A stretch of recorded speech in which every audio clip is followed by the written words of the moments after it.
গোধূলিবেলা চলমান, তবে আকাশের অবস্থা দেখে মনে হচ্ছে অমাবস্যা রাত। পুরো আকাশ ঘুটঘুটে কালো মেঘে ছেয়ে আছে।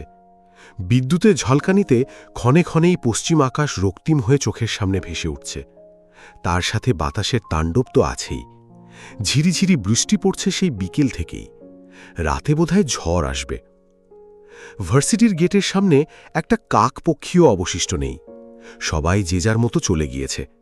শুধুমাত্র অরুই ছাতা হাতে নিয়ে সেই কখন থেকে বাসের জন্য দাঁড়িয়ে আছে। শেষ বাসের এখনও সময় হয়নি, কিন্তু এই ঝড়ের মাঝে শেষ বাস আসবে কিনা সন্দেহ। ওদিকে বৃষ্টির তোপ ধীরে ধীরে বেড়েই চলেছে। হাতে ছাতা থাকা সত্ত্বেও পায়ের দিকটা ভিজে গিয়েছে। অরু হাত দিয়ে জামাকাপড় থেকে বারবার বৃষ্টির পানিগুলো ঝেড়ে সরাচ্ছে। তখনই বিকট আওয়াজে হর্ন বাজিয়ে ভার্সিটির গেট থেকে বেরোয় কীর্তিকের কালো রঙের মার্সিডিস। বাইরে ততক্ষণে ঝুম বৃষ্টি।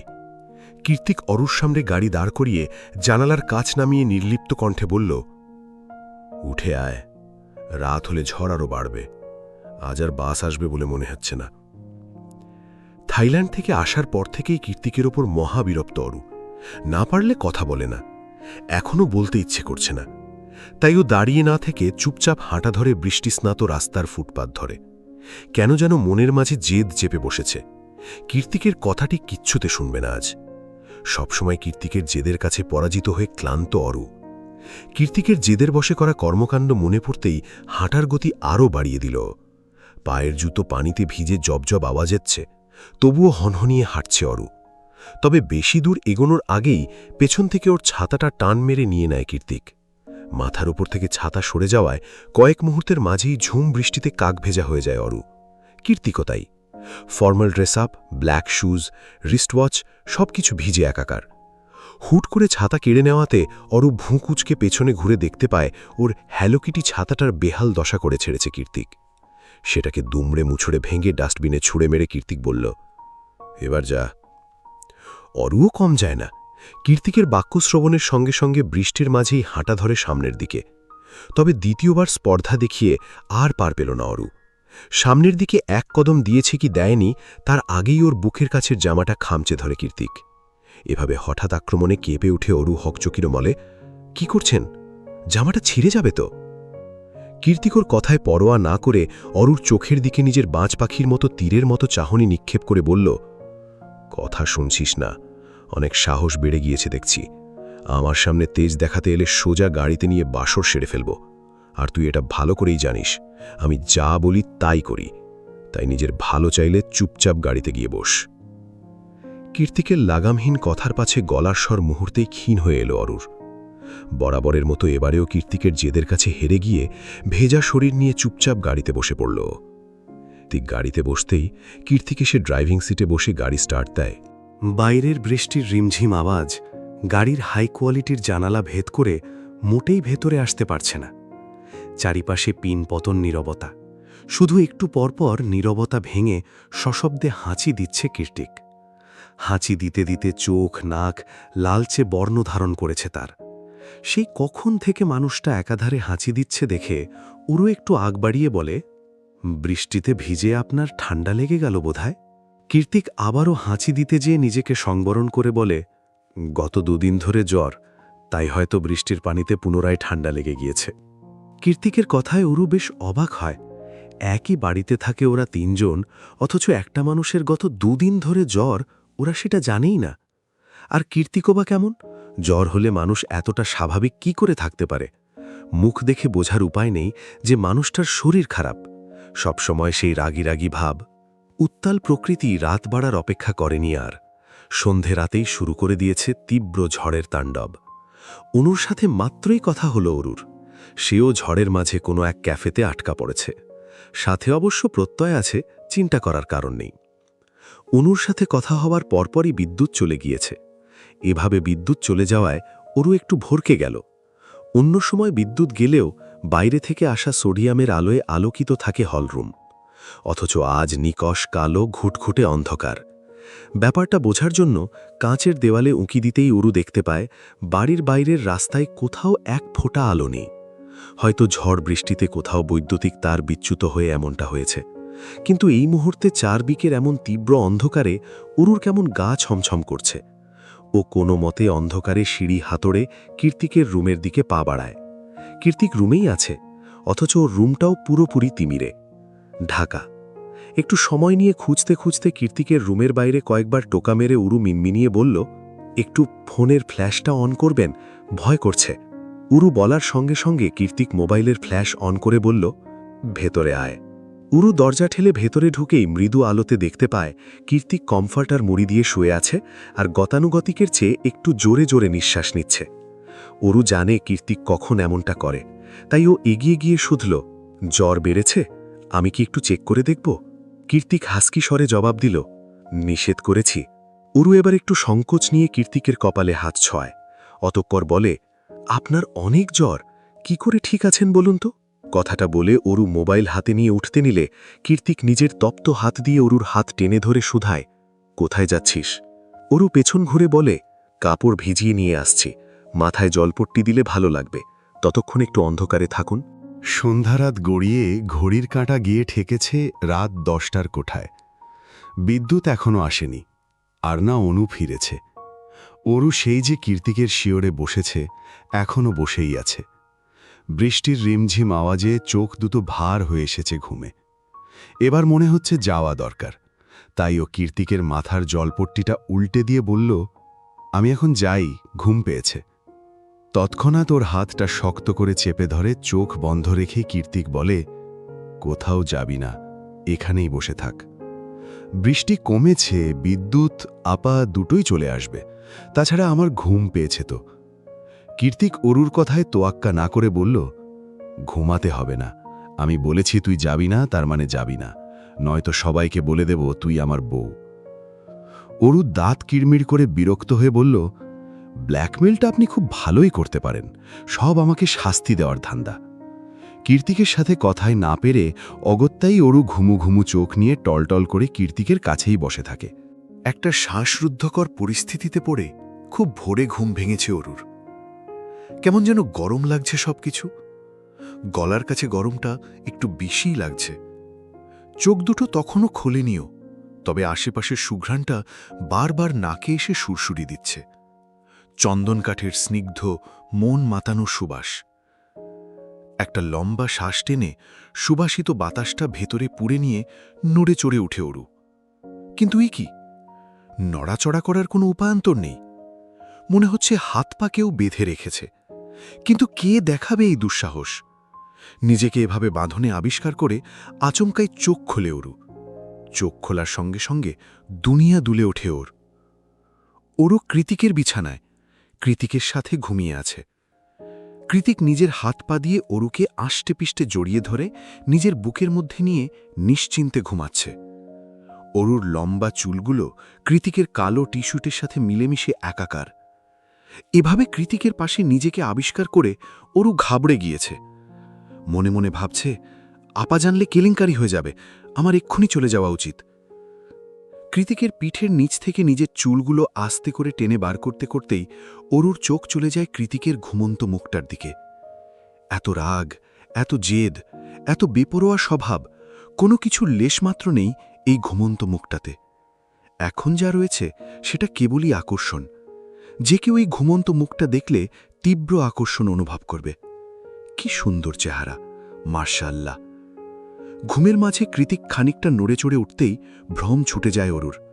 ও দ্রুত বিছানা ছেড়ে চুলগুলো হাতখোপা করতে করতে বেরিয়ে যায়। যাওয়ার আগে কি ভেবে যেন আরও একবার ফিরে এসে ঘুমন্ত কৃতিকের কপালে হাত ছোঁয়ায়। অতপর মনে মনে নিশ্চিন্ত হয়ে বলে, যাক, তীব্র জ্বরটা কমে গিয়েছে, এখন আমি দ্রুত ভাগি। রুমে আসতেই পা দুটো থমকে যায় অরুর। আপা এখনো ঘুমিয়ে আছে, এই ভাগে কিছু একটা অজুহাত বানাতে হবে, কিন্তু কি বানানো যায়? অরু যখন অজুহাত ভাবতে ভাবতে দাঁত দিয়ে নখ কাটায় ব্যস্ত, তখনই আড়মোড়া ভেঙে অনু বলে, কিরে, এত সকালে আবার কোথায় যাচ্ছিস? অরু ধরা পড়ে যাওয়া চোরের মতো আমতামতা করে বলে, কোথাও না, এখন আবার কোথায় যাব? অরুর কথায় গুরুত্ব না দিয়ে অনু পুনরায় শুধাল, হ্যাঁ রে, কাল কখন এসেছিলি ঘুমোতে? অরু ভ্রুকুচকে বলে, কোথা থেকে? আরে তুই তো কাল রাতে কৃতিক ভাইয়ার মোবাইল থেকে মেসেজ দিলি আমায়, তুই নাকি পড়ছিস, খুবই ইম্পর্টেন্ট টপিক, ঘুমোতে দেরি হবে। ওই জন্যই তো তোকে আর ডিস্টার্ব করিনি, রুমে এসে ঘুমিয়ে পড়েছি। অরু এতক্ষণে বুঝল ওর হয়ে কৃতিক মেসেজ করেছে অনুকে। এবারও একটু স্বস্তির নিঃশ্বাস ছেড়ে বলল, হ্যাঁ রে আপা, অনেক কঠিন পড়া ছিল, ওই জন্যই তো কৃতিক ভাইয়ার রুমে গিয়েছিলাম পড়া বুঝতে। বাড়িতে স্যার থাকলে যা হয় আর কি। এক নিঃশ্বাসে কথাটুকু শেষ করে নিজের শরীরের গন্ধ নিল অরু। পুরো শরীর জুড়ে স্যান্ডেলউড পারফিউমের গন্ধ মোমো করছে। যে কেউ কাছে এলে বুঝতে পারবে এটা কৃতিকের শরীরের গন্ধ। অরু উপায়ান্তর ভেবে না পেয়ে দ্রুত ওয়াশরুমে ঢুকে অনুর উদ্দেশ্যে বলল, আমি একটু শাওয়ার নিয়ে আসছি, তুই থাক। অনু হাই তুলে আবারও ঘুমাতে ঘুমাতে বলল, এত সকালে শাওয়ার নেওয়ার কি আছে, পাগল মেয়ে। রোববারের সকাল। যান্ত্রিক জীবনে অভ্যস্ত মানুষগুলোর আজ ছুটির দিন। বাইরে প্রখর রোদের পূর্বাভাস। গত কয়েকদিনের বৃষ্টি শেষে আজই বোধহয় সূর্যের মুখ দেখতে পাবে ধরণী। ভেজা স্যাঁতস্যাঁতে পরিবেশ উবে গিয়ে শুকিয়ে যাবে পিচ ঢালা ঝকঝকে রাস্তাঘাট। তবে সেই রাস্তায় পদচারণার তারা আজ খুব একটা কারোরই নেই। ছুটির দিন বলে কথা। যেহেতু ছুটির দিন সেহেতু আজ ভার্সিটি নেই। অরু আজ বেশ বেলা করে ঘুম থেকে উঠেছে। এত বেলা করে উঠেও আজকাল চোখ দুটো থেকে ঘুম কাটানো বড্ড দায়। কোনো মতে ঢুলুঢুলু পায়ে রোবটের মতো নিজের সকালের কাজগুলো সেরে অরু চলে এসেছে হলরুমে। বাড়িতে অরু ব্যতীত কেউ নেই। শুধুমাত্র হলরুমের ডিভানে বসে লেজ নাড়ছে ডোরা। ডোরাকে এভাবে ডিভানের উপর বসে থাকতে দেখেই এক ঝটকায় ঘুম ছুটে গেল অরুর। চোখের পাতায় কয়েকবার পলক ফেলে দাঁত দিয়ে জিভ খেটে এগিয়ে গিয়ে ডোরাকে উদ্দেশ্য করে অরু বলল, কি করেছিস ডোরা? এটা জায়ান কীর্তিকের বসার জায়গা। তুই এখানে বসেছিস জানিলে তোকে আমাকে দুজনকেই ঘাড় ধাক্কা দিয়ে বাড়ি থেকে বের করে দেবে প্রফেসর জেকে। ঘরবাড়ি হারিয়ে বনবাসী হতে না চাইলে তাড়াতাড়ি নাম। অরুর তীব্র চোখ রাঙানো ধমকে বোধহয় কাজ হল। তৎক্ষণাৎ লেজ নাড়তে নাড়তে জায়গা ত্যাগ করল ডোরা।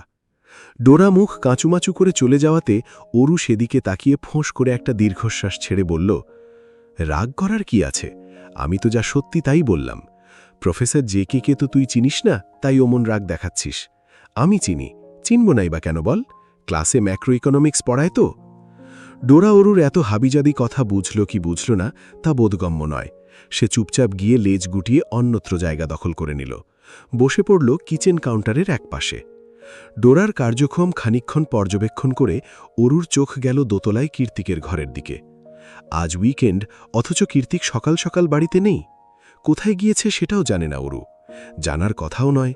তবুও চোখ দুটো আজকাল হুটহাট তার খোঁজ করে বসে। কেন করে তা জানা নেই অরুর। মন মস্তিষ্কও তাতে একযোগে সাই জানায়।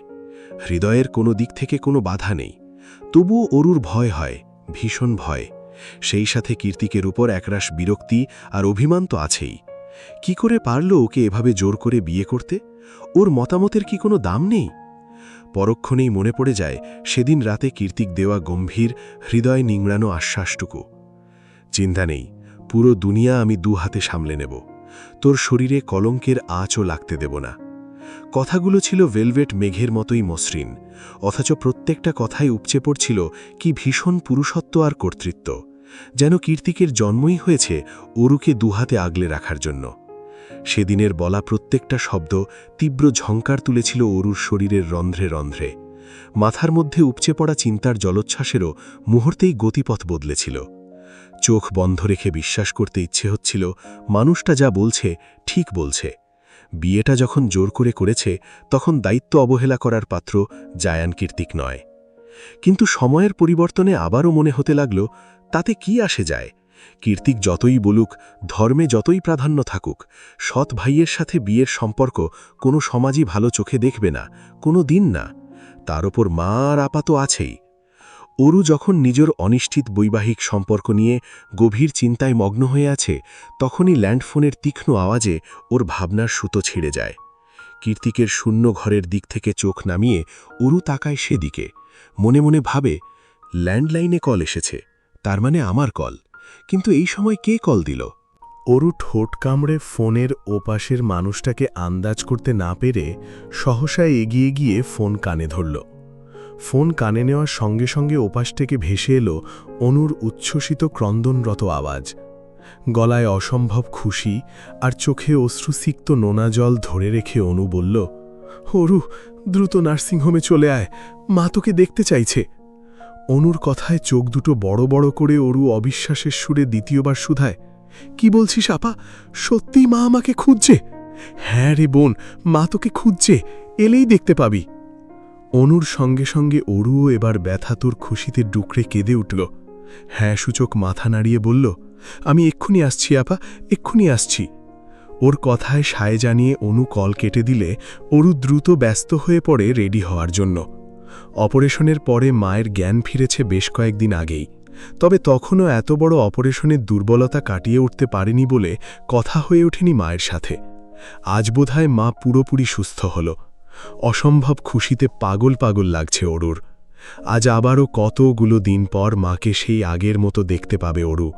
না, আর অপেক্ষা করা যাচ্ছে না। কোনোমতে পরিপাটি হয়ে হাতের পার্সটা নিয়ে দরজা লক করে অরু দৌড়াতে দৌড়াতে বেরিয়ে গেল কীর্তিকের আলিশান বাড়ি থেকে। হসপিটালে এসে দৌড়াতে দৌড়াতে করিডোর পেরিয়ে মায়ের কেবিনের সামনে এসেই পা দুটো থমকে গেল অরুর। ভেতরে মা কথা বলছে, সুস্পষ্ট আওয়াজ। কতদিন পর মায়ের কথা কানে আসছে।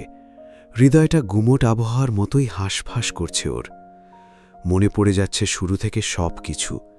এত বড় কীর্তিকুঞ্জে দিনের পর দিন দু বোনের কষ্ট করা, প্রতিদিন ইমেল পাঠানো, ইমেলের রিপ্লাই না আসার একরাশ আক্ষেপ, গুছিয়ে নেওয়া, মানিয়ে নেওয়া, মামির ছুরিকাঘাতের মতো কথার ছোবল, শেষমেশ জায়ান কীর্তিকের জোর জবরদস্তিতে রাজি হওয়া।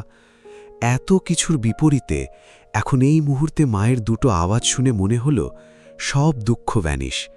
এ জীবনে দুঃখের কিছুই ঘটেনি। এই যে কেমন সুখ উপচে পড়ছে দুচোখের কার্নিশ বেয়ে।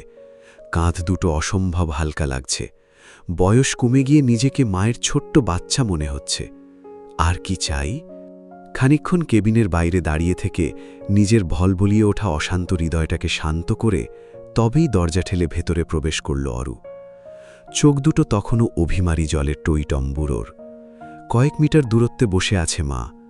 পরনে তার হসপিটালে বরাদ্দকৃত আসমানি রঙের পায়জামা সেট। হাতের ক্যানিউলা এখনও খোলা হয়নি, তবে চোখে মুখে স্নিগ্ধতার ছড়াছড়ি তার।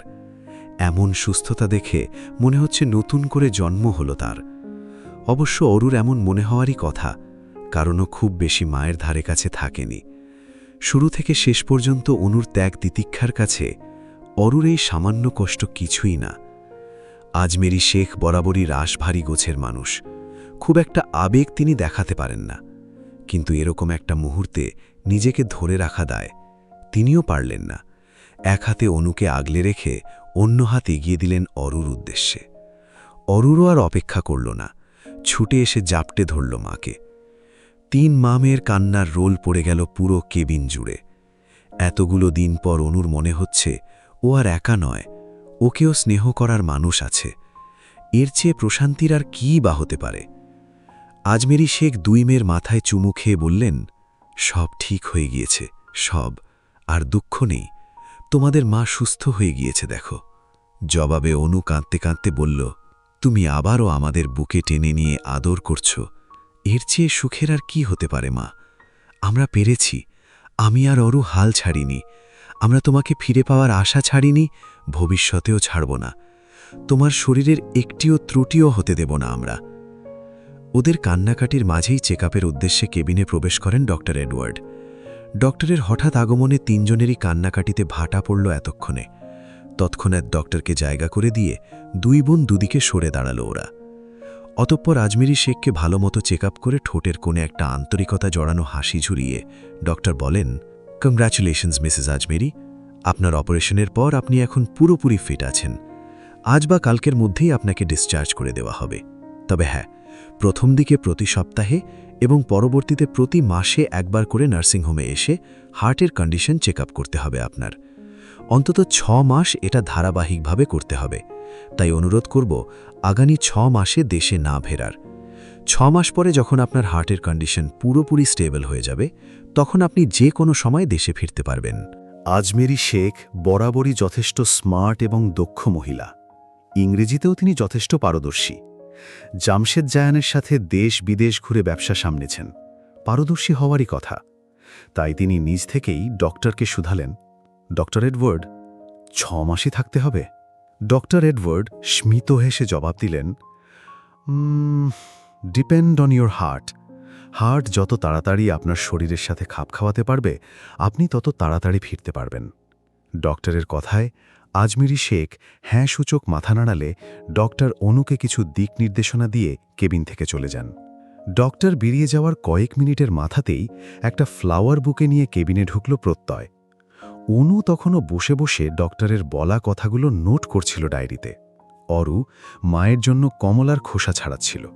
প্রত্যয় এক ঝলক অনুর দিকে তাকিয়ে সোজা গিয়ে আজমেরি শেখের সামনে দাঁড়িয়ে পড়ে। হাতের বুকেটা সম্মানের সাথে এগিয়ে দিয়ে বলে, কংগ্র্যাচুলেশনস ম্যাম, আমি Pratyay Ehsan, CFO of JK group. Ajmeri Sheikh বুকেটা গ্রহণ করে বললেন, হ্যাঁ জানি, জামশেদ আপনাকে কীর্তিকের জন্য আমেরিকা পাঠিয়েছিল। আজমেরি শেখের কথায় অরু অনু দুজনেই প্রত্যয়ের মুখপানে দৃষ্টিপাত করল। অনু প্রত্যয়কে দেখে একটু ইতস্তত হল, কেমন যেন লজ্জা লাগছে ওর। ওদিকে অরু বেচারি কীর্তিকের নামটা শোনা মাত্রই ভাবছে, সারা সকাল কীর্তিকের দেখা নেই, কোথায় গেল লোকটা। আজমেরি শেখের কথায় প্রত্যয় সম্মোহনী হাসি দিয়ে বলল, ইয়েস ম্যাম, আপনি ঠিকই ধরেছেন, আমি কীর্তিক ভাইয়ের অ্যাসিস্ট্যান্ট। ওনার হয়ে কোম্পানির সকল দায়দায়িত্ব আমিই সামলাই। উনি কখনোই জেকে গ্রুপে হস্তক্ষেপ করেন না, আর না উনি কোম্পানি থেকে কোনোরূপ সম্মানই গ্রহণ করেন। আজমেরি শেখ কিছু একটা ভেবে বললেন, যাই হোক, আপনি এসেছেন ভালোই হয়েছে। আমার জন্য ইমিডিয়েট একজন অ্যাসিস্ট্যান্টের ব্যবস্থা করুন, আর হ্যাঁ, হসপিটালের আশেপাশে একটা অ্যাপার্টমেন্ট রেন্ট করুন। যেহেতু আরও 6 মাস থাকতে হচ্ছে, সেহেতু আমি আমার মেয়েদের নিয়ে সেখানেই উঠব। জায়ান কীর্তিক চৌধুরী আমার অবর্তমানে আমার মেয়েদের সাহায্য করেছে, থাকতে দিয়েছে। আমি তার প্রতি অন্তরের অন্তঃস্থল থেকে কৃতজ্ঞ, তবে তার সাথে একই ছাদের নিচে থাকতে আমি আগ্রহী নই। প্রত্যয় রোবটের মতো দাঁড়িয়ে আজমেরি শেখের সকল হুকুম শুনে গেল। অতপর ছোট্ট করে, ওকে ম্যাম, আমি সবকিছুর ব্যবস্থা করছি বলে কেবিন থেকে বেরিয়ে যায়। আজমেরি শেখের হুট করে নেওয়া এতগুলো সিদ্ধান্তে অনুর কোনোরূপ ভাবানন্তর না হলেও অরুর কেমন যেন ভেতরে ভেতরে সূক্ষ্ম চিনচিন ব্যথা অনুভব হচ্ছে। চারদিকে সুখের জোয়ারে পরিপূর্ণ, তবুও কিসের অসম্পূর্ণতায় হৃদয়ের এই চিনচিন ব্যথা জানা নেই অরুর। দিনের আলো নিভে গিয়ে সন্ধ্যা হতেই বাইক রাইডিং ক্লাবগুলো পরিণত হয় নাইট ক্লাবে। উচ্ছন্নে যাওয়া বড়লোকের বাউন্ডলে ছেলেমেয়েদের সবচেয়ে প্রিয় জায়গা এটি। কলেজ ভার্সিটি ফাঁকি দিয়ে সারাদিন রাইডিংয়ের মতো থ্রিলিং গেম উপভোগ করে সন্ধ্যা হতে না হতেই শুরু হয়ে যায় ডিস্কো পার্টি। সাদা ফকফকে আলো নিভিয়ে দিয়ে লাল, নীল, হলুদ ফেরি লাইটের আলোয় ঝিকমিক করে ওঠে চারিপাশ। এক সাইডে বিভিন্ন দেশ থেকে আনা সারি সারি কাঁচের বোতলে সজ্জিত ব্র্যান্ডেড বার কাউন্টার, আর অন্য সাইডে ডিজে গানের ধূপধূপ কম্পিত আওয়াজের তালে তালে সকলের ডান্স পার্টি। অবশেষে সারা রাত ধরে মদ্যপান আর নাচের শেষে ভোর রাতে চরম আনন্দে গা ভাসানো। আমেরিকানদের জন্য এর চেয়ে চিয়ারফুল জায়গা আর কোথাও নেই বোধহয়। এদের মাঝে কীর্তিক হল রাইডিং ক্লাবের সুপারস্টারের মতো। কখন আসে কখন যায় কেউ তা জানে না। ও সাধারণত ম্যাচ শেষ হতেই নিজের ইচ্ছে মতো চলে যায়, কিন্তু আজ কোনো এক অযাচিত কারণে সন্ধ্যার পরেই ক্লাবে প্রবেশ করেছে কীর্তিক। ওর সাথে অর্ণবও রয়েছে। অর্ণবের মুখভঙ্গি দেখেই বোঝা যাচ্ছে এই রকম একটা ফালতু জায়গায় ওকে জোর করে টেনেটুনে নিয়ে এসেছে কীর্তিক। চারিদিকের মিউজিক আর হৈহুল্লোড়ে কান ঝালাপালা হয়ে যাওয়ার উপক্রম। অর্ণব বিরক্ত হয়ে কীর্তিককে বলল, এখানে কেন নিয়ে এলি? তোর যদি এতই নাচার শখ হয়ে থাকে তো তোর বউকে নিয়ে আসতি, আমি কি তোর সাথে নাচব নাকি? চুপ কর শালা। কীর্তিক অর্ণবকে চুপ করিয়ে টানতে টানতে নিয়ে গেল বার কাউন্টারে। ওকে বার স্টুলে বসিয়ে দিয়ে নিজেও বসে পড়ল পাশেরটাতে। সামনে দাঁড়িয়ে থাকা ওয়েটারকে 2টো হুইস্কির অর্ডার দিয়ে কীর্তিক ক্লাবের চারিদিকে চোখ বুলিয়ে বলল, এই ক্লাবের সিসিটিভি সিস্টেমটা হ্যাক করতে হবে অর্ণব। কীর্তিকের কথায় অর্ণব ভ্রু কুচকে বলল, কি, তুই আবারও ঝামেলা পাকাবি? ঠোঁট কামড়ে অর্ণবের চোখে তীর্যক দৃষ্টিপাত করে বলল, ঝামেলা তো পাকাতেই হবে ব্রো, রিভেঞ্জ নেওয়াটা যে এখনো বাকি। এই ক্লাবেরই একজন খুব দুঃসাহস দেখিয়ে আমার দুর্বলতায় হামলা করেছিল। তাকে এক ঝলক নিজের পৈশাচিক রূপটা না দেখালে হয় বল? আমি তো এতটাও ভদ্রলোক নই। অর্ণব দীর্ঘশ্বাস ছেড়ে বলল, তুই কি বলছিস আমি কিচ্ছু বুঝতে পারছি না। কি দেখাবি, কাকে দেখাবি? অর্ণবের কথার পাছে কীর্তিক কিছু বলতে যাবে তার আগেই সেখানে আগমন ঘটে ক্লাবের অন্যতম সদস্য জ্যাকসনের, যাকে মাসখানেক আগেই রাস্তায় ফেলে ইচ্ছে মতো মেরেছিল কীর্তিক। তারপর অবশ্য সব সমস্যার সমাধান হয়েছে। ক্লাবের ম্যানেজিং কমিটি ওদের দুজনকে মিলিয়ে দিয়েছে। জ্যাকসন ক্ষমাও চেয়েছে নিজের কর্মকাণ্ডের জন্য।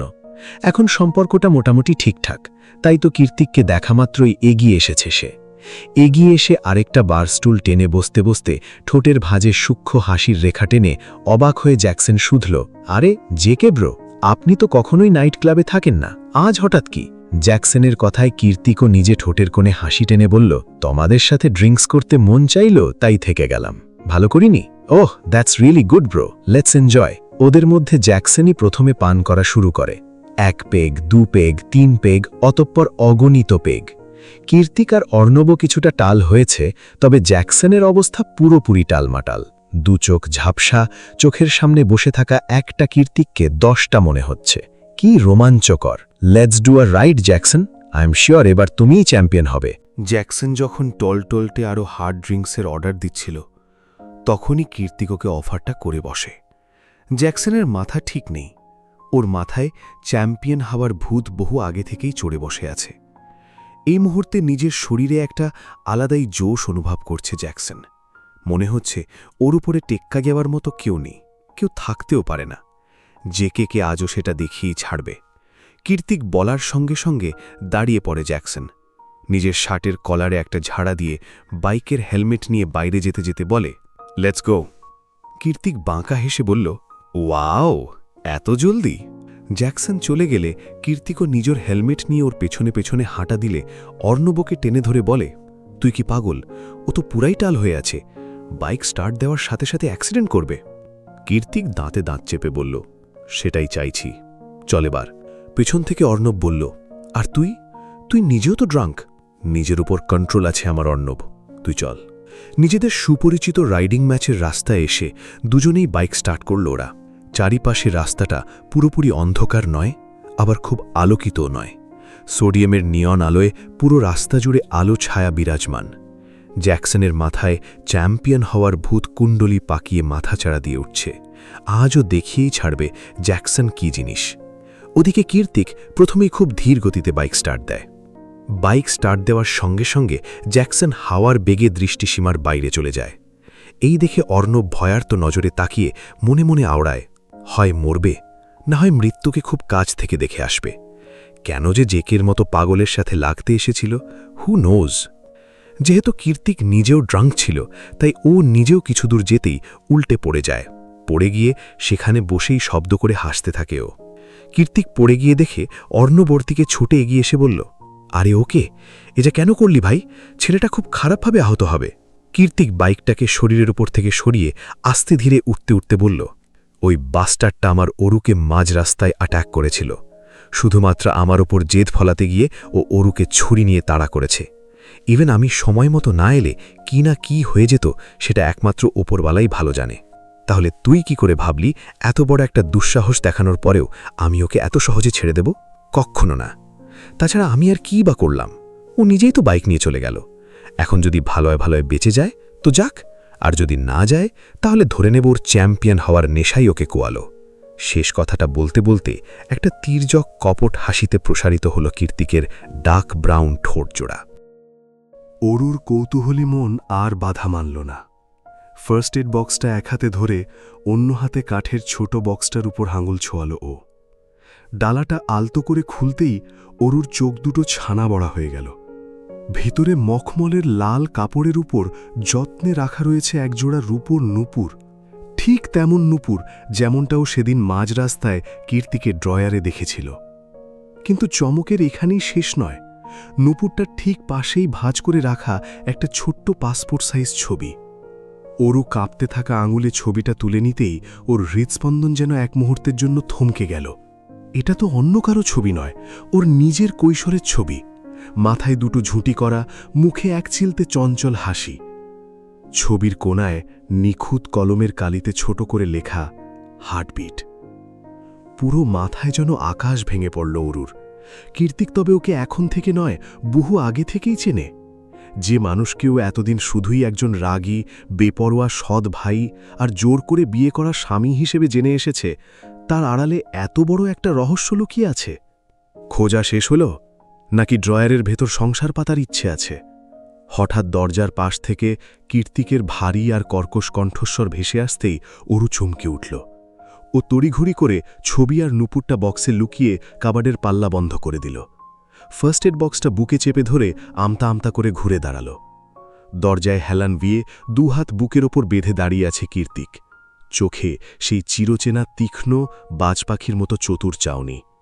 অরু নিজের ভেতরের তোলপাড় করা প্রশ্নগুলোকে কোনো মতে চেপে রেখে শুকনো ঢোক গিলে বলল, এই তো পেয়েছি, চলুন আপনার পায়ে ওষুধ লাগিয়ে দিই। কীর্তিক কোনো কথা না বলে অরুর ফ্যাকাশে হয়ে যাওয়া মুখটার দিকে এক পলক তাকাল। ওর ঠোঁটের কোণে ফুটে উঠল সেই পরিচিত রহস্যময় বাঁকা হাসির রেখা।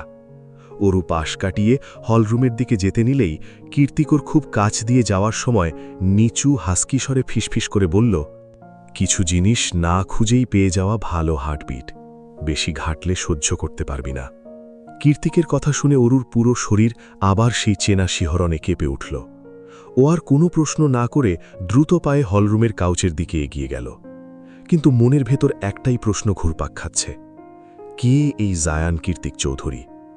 আর কিসের এত প্রতিশোধের নেশা তার চোখে? প্রশ্নটা মনের মাঝে উঁকি দিতেই এদিক ওদিক তাকিয়ে অনেকটা বিস্ময় আর কৌতূহল নিয়েই বক্সটা খুলল অরু। অরু ভেবেই নিয়েছে এত সুন্দর বক্সে হয়তো কোনো হিরে জহরত থাকবে নিশ্চিত, কিন্তু অরুকে পুরোপুরি ভুল প্রমাণ করে দিয়ে বক্স থেকে বেরিয়ে এলো একটা লম্বা চুল।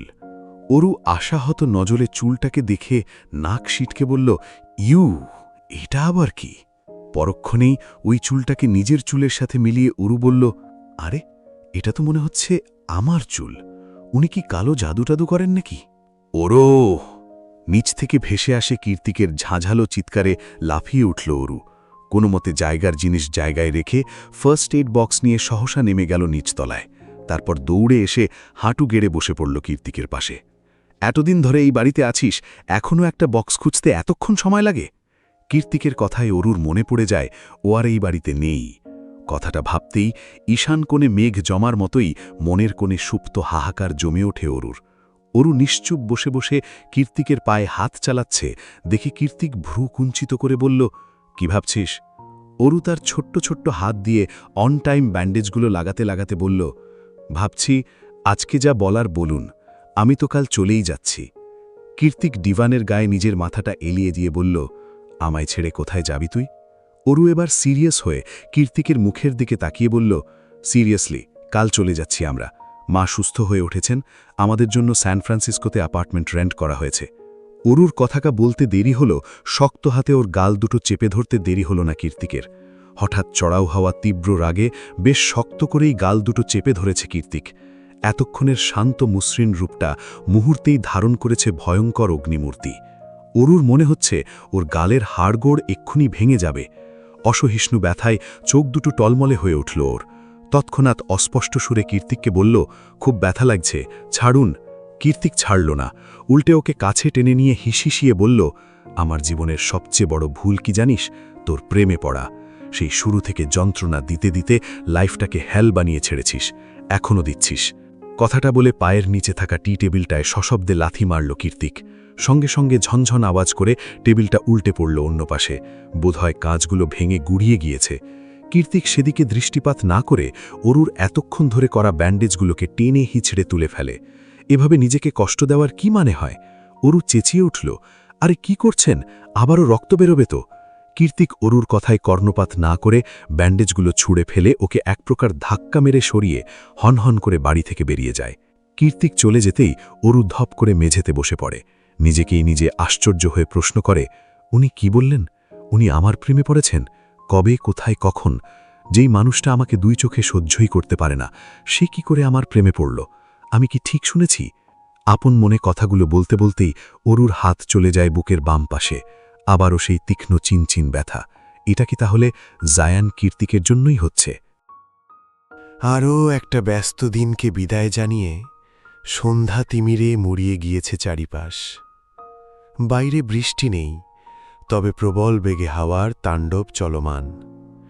কীর্তিকের বাড়িটা ক্যালিফোর্নিয়া আর স্যান ফ্রান্সিসকোর মাঝামাঝি শহরতলিতে হওয়ায় আশপাশের নির্জন পরিবেশ ছাপিয়ে প্রশান্ত মহাসাগর থেকে আগত ঝিরিঝিরি হাওয়ার তাণ্ডবটা বরাবর একটু বেশিই মনে হয়।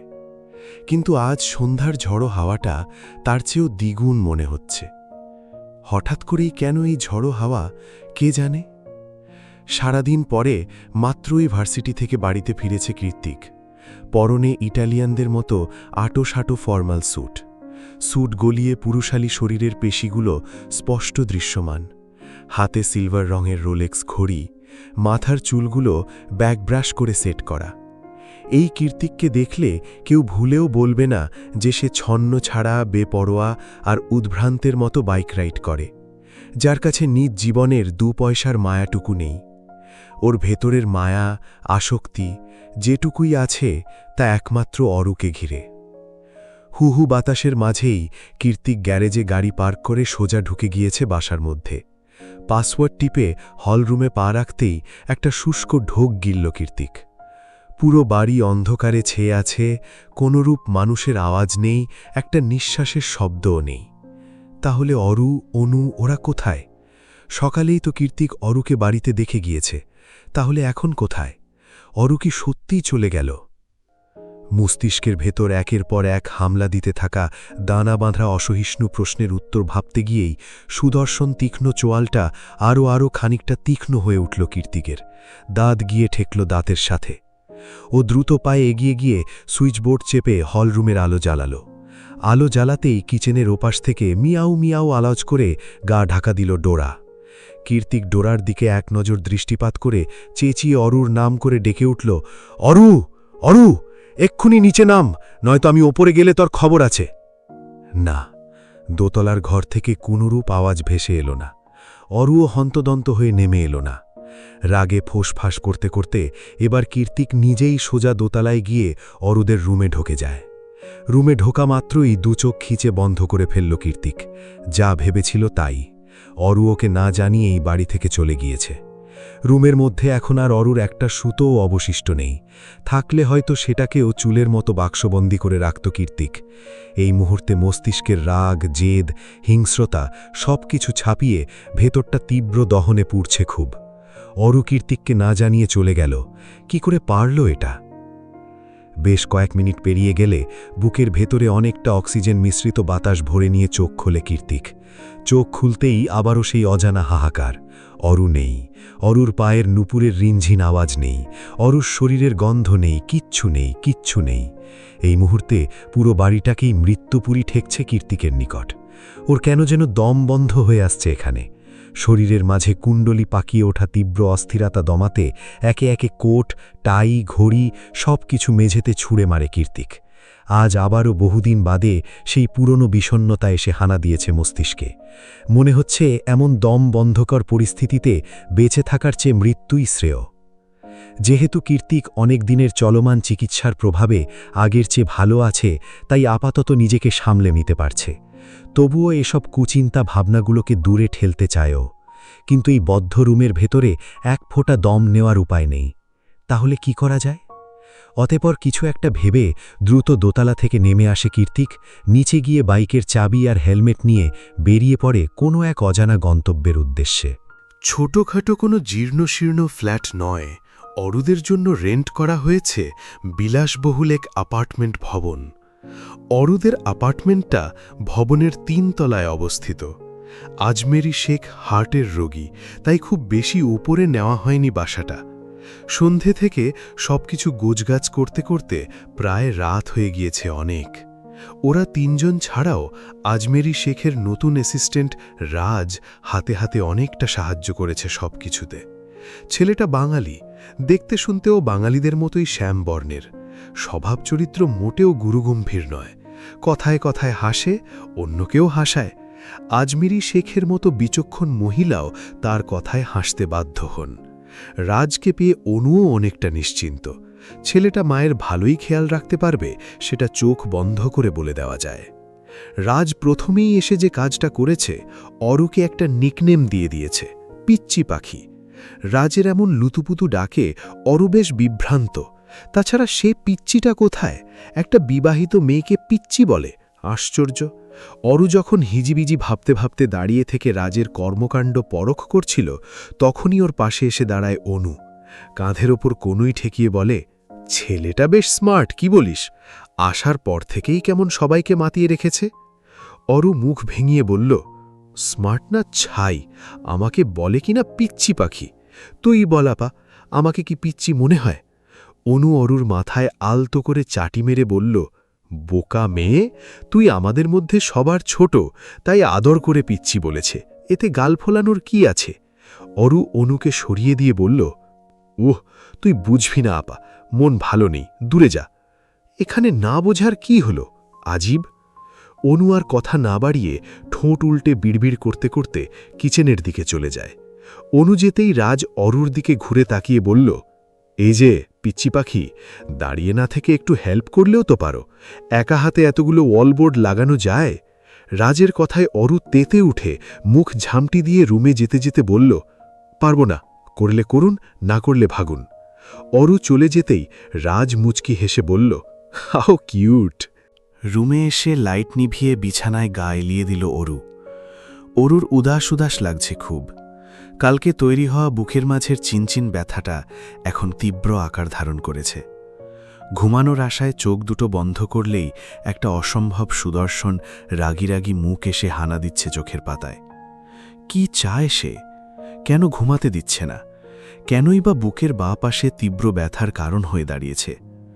কীর্তিকের কথা ভাবতে গিয়েই অরুর অকস্মাৎ মনে পড়ে যায় ডোরার কথা। এখন অরু নেই, কীর্তিক নির্ঘাত ডোরাকে বাড়ি থেকে বের করে দেবে। না না না, ডোরার কথা চিন্তা করে অরু শোয়া থেকে উঠে বসল।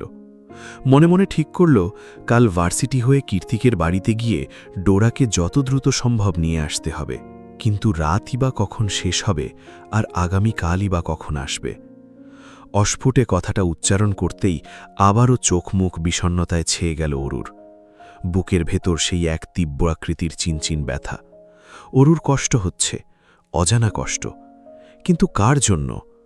বারবার মনে পড়ছে কীর্তিকের মুখ থেকে উগরে আসা স্পষ্ট কথাগুলো। আমার জীবনের সবচেয়ে বড় ভুল কি জানিস? তোর প্রেমে পড়া। গুনে গুনে 12 বছরের বড় হয়েও কীর্তিক অরুর প্রেমে পড়েছে। কথাটা ভাবতেই শিহরিত হয়ে উঠছে অরুর হৃদয়ে, মন, সবকিছু। হাজার চেষ্টা করেও কীর্তিকের কথা মাথা থেকে সরানো যাচ্ছে না। না চাইতেও ওই মুখটাই মনে পড়ছে বারবার। এ যেন মন মস্তিষ্কের এক তীব্র দোটানা। আর ভালো লাগছে না এই উদাসীনতা। মনটা যে কি চাইছে নিজেও জানে না অরু। ওই জন্যই তো কীর্তিককে না জানিয়ে চুপি চুপি চলে আসা না। নয়তো কীর্তিক সবার সামনে জেদের বসে কি না কি করে বসত কে জানে। কীর্তিককে নিয়ে অহেতুক ভাবতে ভাবতেই অরুর দৃষ্টি যায় রুমের পাশে টানা বারান্দার দিকে। অরু ভাবল একবার বারান্দায় গিয়ে দাঁড়াবে, তাহলে যদি ভেতরের কষ্ট কষ্ট ভাবটা একটু কমে আসে। যেই ভাবা সেই কাজ। একটুখানি স্বস্তির আশায় এগিয়ে গিয়ে কাঁচ ঠেলে বারান্দায় গিয়ে দাঁড়িয়ে পড়ল অরু। সঙ্গে সঙ্গে একরাশ দমকা হাওয়া এসে চোখে মুখে আছড়ে পড়ল ওর। এই রুমের বারান্দাটা ভবনের একেবারে পেছনের দিকে। পেছনের রাস্তাটাও নির্জন। সোডিয়ামের মৃদু আলো ব্যতীত খুব বেশি আলো এখানে নেই। মানুষজনের আনাগোনাও তাই বেশ কম, যাকে বলে নিরিবিলি পরিবেশ। নিরিবিলি পরিবেশের সাথে আজ বাইরে তীব্র বাতাসে তাণ্ডব নৃত্য চলছে। কি জানি কীর্তিক কি করছে? মনের মাঝে প্রশ্নটা উকি দিতেই অরু মিনমিনিয়ে বলল, কি আর করবে? হয় কানে হেডফোন গুজে ডার্ক রোম্যান্টিক অডিও বুক শুনছে, নয়তো বাইক নিয়ে রাইডে বেরিয়েছে। বোরিং লোক একটা। বিড়বিড়িয়ে কথাটা বলে হাত দিয়ে বারান্দার কার্নিশে ভর করে মাথা নুইয়ে সোজা নিচের দিকে চাইল অরু।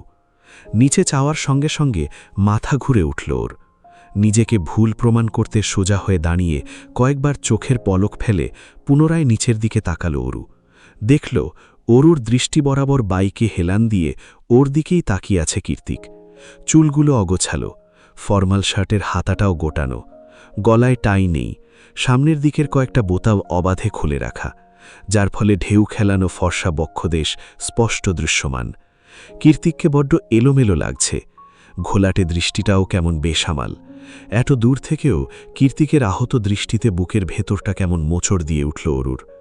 কেন যেন মনে হচ্ছে কীর্তিকার কারোর জন্য নয়, বরং ওর জন্যই দাঁড়িয়ে আছে এত রাতে। অরুও আর বারান্দায় চুপ হয়ে দাঁড়িয়ে থাকতে পারল না। হুট করে কি ভেবে যেন ওড়নাটা নিয়ে সবার আড়ালে ছুটে বেরিয়ে গেল অ্যাপার্টমেন্ট থেকে। মাথায় ভালোমতো ঘুমটা টেনে ছুটে এলো কীর্তিকের কাছে। অরু নিচে নেমে এসেছে, তাও কীর্তিক একইভাবে তাকিয়ে আছে অরুর পানে। কোনো রাগ নেই, ক্ষোভ নেই, বিরক্তি নেই। দু চোখে যা আছে তা হলো এক রাশ মাদকতা। অরু সুতি থ্রিপিস পরে আছে, মাথায় ওড়না দিয়ে ঘুমটা টানা, লম্বা সিল্কি চুলগুলো পুরোপুরি বাঁধনহারা। অরু কীর্তিকের কাছে এগিয়ে আসতেই কীর্তিক দুহাতে ওর কোমর আঁকড়ে ধরে ওর কাঁধে মাথা এলিয়ে দিয়ে হিসিসিয়ে বলল, তোকে হুট করেই বউ বউ লাগছে জান। কীর্তিকের কথা স্পষ্ট নয়, মাথাটাও কেমন টলছে, মুখ দিয়ে অ্যালকোহলের বিশ্রী গন্ধ বেরোচ্ছে। অরু চোখ মুখ কুঁচকে বলল, আপনি অ্যালকোহল খেয়ে বাইক রাইড করে এত দূর চলে এসেছেন? কীর্তিক হ্যাঁ সূচক মাথা নাড়ালে অরু পুনরায় বলে, যদি কিছু হয়ে যেত? কীর্তিকর কথায় তোয়াক্কা না করে নিভু নিভু চোখে বলল, তুই আমায় ছেড়ে কেন চলে এলি? এখন কি করে থাকবো আমি? একটু তো চোখের সামনেই দেখতাম, সেটাও তোর মায়ের সহ্য হলো না। অরুর কাছে কীর্তিকের এই রূপ পুরোপুরি নতুন। ও কখনো কীর্তিককে এমন নরম সুরে কথা বলতে শোনেনি, আজই প্রথমবার। কীর্তিকের বলা প্রত্যেকটা কথা অরুর শরীরে কাঁপুন ধরিয়ে দিচ্ছে ঠিকই, কিন্তু বুকের মাঝে জমতে থাকা সেই তীব্র চিনচিন ব্যথাটা হুট করেই কেমন উবে গিয়েছে। পাছে এসে ভর করেছে অজানা এক প্রশান্তি। কি নাম দেওয়া যায় এই প্রশান্তির? জানা নেই অরুর। অরু চুপ হয়ে দাঁড়িয়ে আছে। কীর্তিক অরুর ওড়নাতে নাক ঘষে দুহাতে ওকে আরও খানিকটা কাছে টেনে বলল, হার্টবিট, ফিরে চল আমার সাথে। তুই তো আমার, তোকে ছাড়া থাকতে কষ্ট হচ্ছে তো, বল যাবি? কীর্তিকের প্রশ্নের কোনো উত্তর নেই অরুর কাছে। ও তো এখনো কীর্তিককে নতুন রূপে আবিষ্কার করাই ব্যস্ত। এই কোন কীর্তিককে দেখছে ও? অরু যখন কীর্তিকের বাহুডোরে দাঁড়িয়েই কীর্তিককে নিয়ে হাজারো চিন্তায় বিভোর, তখনই কানে ভেসে আসে অনুর গলার কর্কশ আওয়াজ। ওপর থেকেই হাঁক পেড়ে পেড়ে ওকে ডাকছে অনু, বারবার বলছে, রাতের বেলা কোথায় গেল মেয়েটা? রুমে দাঁড়িয়ে অনু ডাকছে বুঝতে পেরে অরু নিজের মাথার ঘোমটাটা আরও ভালো করে টেনে নিয়ে কীর্তিককে উদ্দেশ্য করে বলে, মোবাইল কোথায় আপনার? মোবাইল দিয়ে কি করবি? দরকার আছে, দিন। কীর্তিক অরুর ওড়নাতে নাক ঘষতে ঘষতে বলল, পকেটে মনে হয়। কীর্তিক টলছে, তাই অরু নিজেই ওর পকেট থেকে মোবাইলটা বের করে কল দিল প্রত্যয়ের নাম্বারে। প্রত্যয় ফোন রিসিভ করে ওপাশ থেকে কিছু বলার আগেই অরু এক নিঃশ্বাসে বলল, ওনাকে, না মানে কীর্তিক ভাইয়াকে আমাদের বাসার সামনে থেকে নিয়ে যান, উনি ড্রাঙ্ক হয়ে আছেন। কি বলছি, কোথায় আছে ভাই? অরু মিনমিনিয়ে বলল, আমাদের নতুন বাসার পেছনের রাস্তায়। প্রত্যয় হ্যাঁ সূচক মাথা নাড়িয়ে বলল, ওয়েট, আমি এক্ষুনি আসছি। প্রত্যয় কল কাটার আগে অরু একটু আগ বাড়িয়ে বলল, ইয়ে ভাইয়া, আপাকে কিছু বলবেন না দয়া করে। প্রত্যয় একটা দীর্ঘশ্বাস ছেড়ে জানায়, যদিও বা কীর্তিক ভাই এসবে পরোয়া করে না, তবুও তুমি যখন বলেছ তখন বলবো না। অরু স্বস্তির নিঃশ্বাস ছেড়ে ফোন কেটে দিয়ে কীর্তিককে বলল, আপনি থাকুন, আমি আসছি। আপা তখন থেকে ডাকছে, দেখে ফেললে সর্বনাশ হয়ে যাবে। কীর্তিক এদিক ওদিক মাথা নাড়িয়ে ঘোর আপত্তি জানিয়ে বলে, উহু, কোথাও যাবি না, তুই আমার সাথে ঘুমাবি এখন। ঠিক সেই রাতের মতো তোকে বুকের মধ্যে নিয়ে ঘুমাবো আমি। কীর্তিকের কথায় অরু মনে মনে বলে, আপনি স্বাভাবিক থাকলে এমন আচরণ করেন না কেন বলুন তো? এমন ব্যবহার করলে তো আমি কবেই আপনার প্রেমে পড়ে যেতাম। নতুন সূর্যের উদয় হয়েছে ধরণীতে। কীর্তিকের বাড়িটা যেমন পুরোপুরি নির্জন নিরিবিলি, ঘুম থেকে উঠলে মনে হয় মৃত্যুপুরী। এখানে মোটেও তেমনটা নয়। সকাল সকাল বেশ ভালোই গাড়ি ঘোড়া, মানুষজনের শোরগোল শোনা যায়। নতুন পরিবেশ, তাই খুব সকাল সকালই ঘুম ভেঙেছে অরুর। ঘুম ভেঙেছে কথাটা অবশ্য পুরোপুরি মিথ্যে। কাল রাতে এক ফোঁটাও ঘুম হয়নি অরুর। সারা রাত এপাশ ওপাশ করে কাটিয়ে দিয়েছে। আর এখন ঘুম থেকে উঠেই রেডি হচ্ছে ভার্সিটিতে যাওয়ার উদ্দেশ্যে।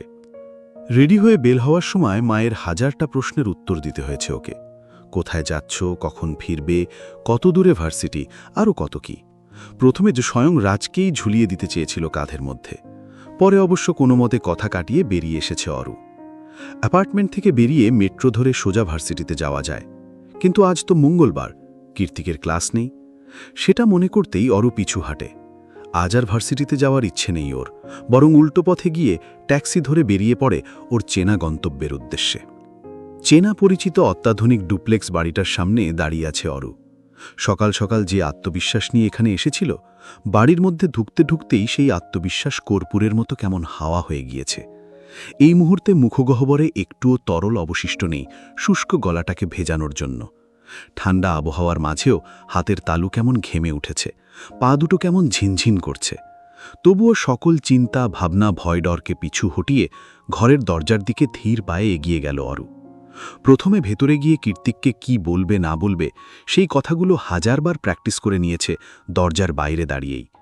অতঃপর পাসওয়ার্ড টিপে সোজা বাসার মধ্যে। হলরুমে প্রবেশ করার সঙ্গে সঙ্গে অন্ধকারে চোখ দুটো কুঁচকে এলো অরুর। দেখল বরাবরের মতো ঘরময় অন্ধকার করে কানে মস্ত বড় হেডফোন লাগিয়ে কাউচে আধশোয়া হয়ে বসে বাইক রাইডিং গেম খেলছে কীর্তিক। অরুকে না দেখেই ওপাশ থেকে তার গমগমে আওয়াজ ভেসে এলো, কি চাই? অরু কাঁধে ঝোলানো চামড়ার ব্যাগটা হাত দিয়ে খুঁড়তে খুঁড়তে বলল, ডোরাকে নিতে এসেছি। তৎক্ষণাৎ কানের হেডফোন খুলে পেছনে তাকিয়ে কীর্তিক দাঁত কিড়মিড়ি করে বলল, ডোরা কি তোর বাপের কেনার সম্পত্তি যে চাইলেই নিয়ে যাবি? অরু মিনমিনিয়ে বলল, ডোরা আমার মেয়ে, ও আমার সাথেই থাকবে। কীর্তিক ভ্রু কুচকে বলল, আমাকে কি তোর বিড়াল মনে হয়? আমি কেন বিড়ালের বাচ্চা জন্ম দিতে যাব শুনি?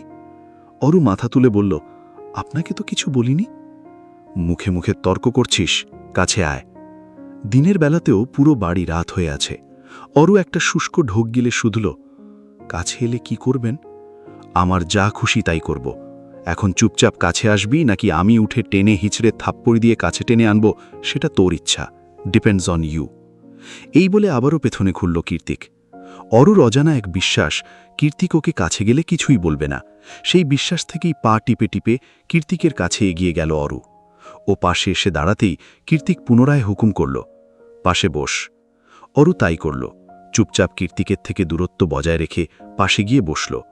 অরু বসেছে কি বসেনি, তৎক্ষণাৎ ওর কোলের ওপর মাথা দিয়ে শটান শুয়ে পড়ল কীর্তিক। কীর্তিকের এমন আকস্মিক কাণ্ডে অরুর নড়াচড়া বন্ধ হয়ে গেল। এতক্ষণ ধরে ছোট্ট মেধহীন পেকটা শ্বাসপ্রশ্বাসের তালে তালে যে ওঠানামা করত, সেটাও পুরোপুরি বন্ধ।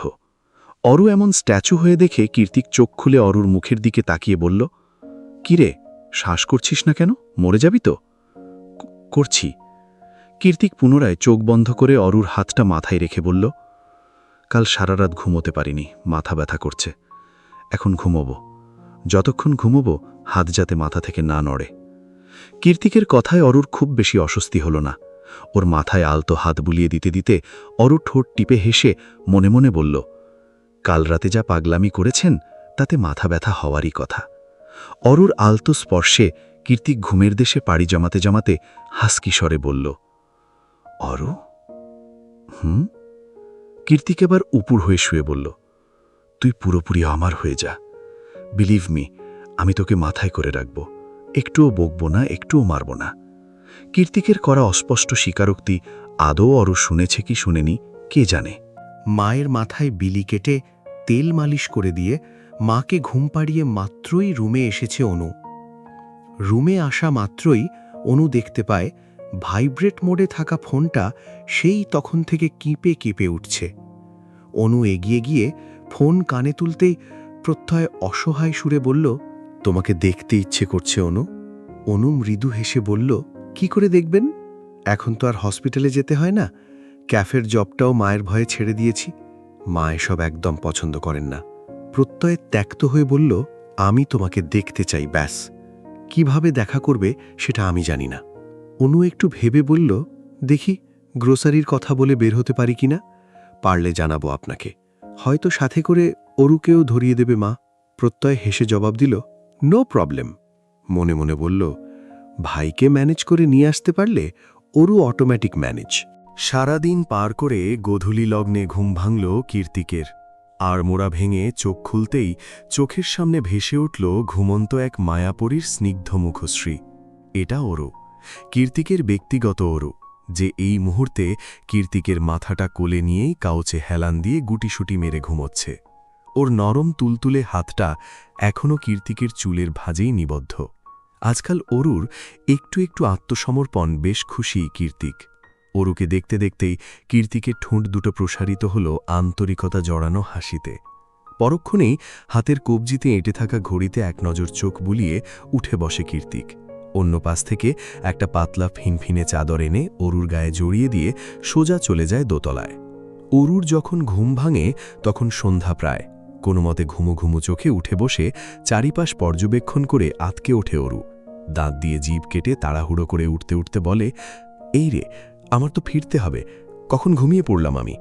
উঠে দাঁড়িয়ে হাতের ঘড়িতে সময় দেখতে দেখতেই অরুর চোখ যায় কিচেন কাউন্টারের দিকে। সেখানে বসে বসে কফি পান করছে কীর্তিক। তার পরনে লেদার জ্যাকেট আর ব্ল্যাক ডেনিম, পাশের স্টুলে হেলমেট রাখা। দেখেই বোঝা যাচ্ছে বাইক নিয়ে বেরোবে। এই সকালে এসে এমন সন্ধ্যা বাঁধিয়ে ফেলবে ভাবতে পারেনি অরু। এই মুহূর্তে মায়ের করা হাজারটা প্রশ্নের ভয়ে তটস্থ হয়ে গিয়েছে ও। তাই কোনো কিছু না ভেবেই দ্রুত এগিয়ে গিয়ে পেছন থেকে কীর্তিকের জামা টেনে ধরে কাঁদো কাঁদো সুরে অরু বলল, সন্ধ্যা হয়ে গিয়েছে তো, বাসায় কিভাবে ফিরব? কীর্তিক নির্লিপ্ত কণ্ঠে জবাব দেয়, ফিরতে হবে না, থেকে যা। মজা করবেন না, আমাকে যেতে হবে, মা আছে তো। আমার ম্যাচ আছে, প্রত্যয়কে কল দিয়ে আসতে বলেছি, ও তোকে নিয়ে যাবে। কীর্তিক দিয়ে আসবে না শুনে অরুর কি একটু অভিমান হলো না? হলো তো বটে, তবু ও বাচ্চাদের মতো কীর্তিকের জ্যাকেট টানতে টানতে বলল, কখন আসবে সে? আমাকে এক্ষুনি ফিরতে হবে। কীর্তিক এবার অরুকে নিজের থেকে ছাড়িয়ে বলল, কতবার বারণ করেছি, আমার কাছে আসবি না, আমাকে ধরবি না, কথা শুনিস না কেন? কীর্তিকের কথায় অরুও তেতে উঠে ঝাঁজ নিয়ে বলল, কেন বারণ করেছেন? আমার শরীরে কি নোংরা লেগে আছে? কীর্তিক এবার উঠে দাঁড়িয়ে অরুর দিকে এগোতে এগোতে বলল, তোর শরীরে কি লেগে আছে সেটা কেবল আমিই জানি। কীর্তিকের হঠাৎ করেই পরিবর্তিত হয়ে যাওয়া গলার আওয়াজে খানিকটা ভড়কে গেল অরু। মাথা উঁচু করে এক নজর কীর্তিকের দৃষ্টি পরখ করে, ওর এগিয়ে আসার তালে তালে পেছাতে পেছাতে শুষ্ক ঢোক গিলে অরু শুধায়, কি লেগে আছে? কীর্তিক বাঁকা হেসে বলল, এভাবে পিছিয়ে যাচ্ছিস কেন? অরু কাপা কাপা কণ্ঠে জবাব দিল, আপনি এগোচ্ছেন তাই ভয় করছে। নিজের স্বামীকে এতটা ভয় পেলে হবে? কীর্তিকের মুখে স্বামী শব্দটা শোনার সঙ্গে সঙ্গে অরুর পিঠ গিয়ে ঠেকল কাঁচের দেওয়ালে। কীর্তিক ধীর পায়ে অরুর খুব কাছে এগিয়ে এসে ওকে একটানে ঘুরিয়ে দিল। অরু এখনও কাঁচের দেওয়ালের সাথে সেঁটিয়ে আছে। তীব্র হৃৎস্পন্দনের তালে ক্রমাগত ওঠানামা করছে ওর ছোট্ট নারী দেহটা। কীর্তিক এক হাতে অরুর রেশমের মতো লম্বা চুলগুলো পিঠের থেকে সরিয়ে ঘাড়ের পাশে রেখে দিল। অন্য হাত দিয়ে একটানে খুলে ফেলল পিঠের উপর ফুল বানিয়ে বাঁধা টপসের লম্বা ফিতেটা। হঠাৎ করেই ফিতে খুলে ফেলার দরুন জামার গলাটা একেবারে ঢিলে হয়ে গেছে। অরুর হাত পা অজানা লাভডুবের দরুন অবশ হয়ে আছে। কোনো এক অদৃশ্য শক্তি বলে মুখ ফুটে কথা বলার বাকশক্তিটুকুও অবশিষ্ট নেই ওর মাঝে। শরীরের তরণে তরণে কুণ্ডলী পাক খেয়ে ওঠা নারী সত্তার কাছে হেরে গিয়ে চুপচাপ চোখ বন্ধ করে কাঁচের দেওয়ালের সাথে মিশে দাঁড়িয়ে আছে অরু। কীর্তিক ঘোর লাগা চোখে অরুর ফর্সা কামুক পৃষ্ঠদেশে তাকিয়ে একটা শুষ্ক ঢোক গিলল। অতঃপর এক হাত দিয়ে ওর বাহু চেপে ধরে মুখ বাড়িয়ে দিল পিঠের মাঝ বরাবর। তবে ঠোঁট দিয়ে ঘাড় স্পর্শ করার আগেই ওদের মাঝে ধূমকেতুর হলকার মতো হঠাৎ জ্বলে ওঠা অবাধ্য অনুভূতিকে শিথিল করে দিয়ে দরজা ঠেলে ভেতরে প্রবেশ করে প্রত্যয়। ভাই, অরুকে। প্রত্যয় ভেতরে প্রবেশ করার সঙ্গে সঙ্গে চুল দিয়ে অরুর পিঠটা ঢেকে দিল কীর্তিক। অতঃপর একটা দীর্ঘশ্বাস ছেড়ে গম্ভীর গলায় বলল, তুমি গাড়িতে ওয়েট করো, আমি অরুকে পাঠিয়ে দিচ্ছি। প্রত্যয় হ্যাঁ সূচক মাথা নাড়িয়ে দ্রুত সেখান থেকে প্রস্থান করলে কীর্তিক আবারও অরুর জামার ফিতে হাত দেয়। এবার অরু সংকুচিত হয়ে পিছিয়ে গিয়ে বলল, কি করছেন? কীর্তিক জিভ দিয়ে ঠোঁট ভিজিয়ে আবারও দীর্ঘশ্বাস ছেড়ে বলল, কিচ্ছু করব না, পেছনে ঘোর, ফিতেটা লাগিয়ে দিই। তোর না লেট হয়ে যাচ্ছে? অরু এবার হ্যাঁ সূচক মাথা নাড়িয়ে পেছনে ঘুরে দাঁড়ায়। কীর্তিক আলতো হাতে ফিতেটা লাগিয়ে দিতে দিতে বলল, রাতে বারান্দায় আসবি, আমি নিচে ওয়েট করব। অরুর আপাতত হ্যাঁ না কিছু বলার মতো অবস্থা নেই। গোল গোল গাল দুটো রক্তরাঙা হয়ে মনে হচ্ছে এক্ষুনি ফেটে পড়বে। কান দুটো উষ্ণতার শিখরে পৌঁছে গিয়েছে সেই কখন।